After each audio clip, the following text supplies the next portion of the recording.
Здравствуйте всем. Не могли бы подсказать, с чем связан вот такой скрежет в стиральной машинке при стирке? Сейчас, когда барабан начнет крутиться, появляется характерный звук.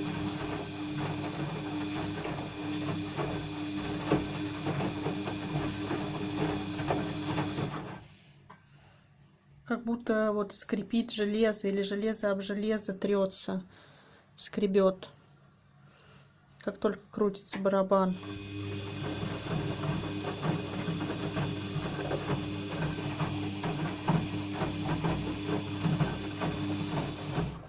Надеюсь, вы слышите этот звук.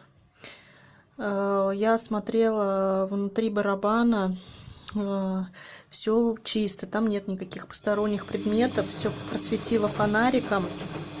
Затем вот в этом вот отверстии я слила воду, и оттуда выпала железно-металлическая заколка. Я думала, что после этого звук устранится, но, как оказалось, вот он опять присутствует. Манжета барабана тоже чистое наличие посторонних предметов.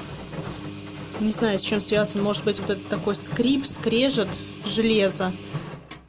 Такое ощущение, что что-то трется об что-то. Железо о железо. Но насколько это правдиво, я не знаю. Послушайте еще раз, пожалуйста. Подскажите советом.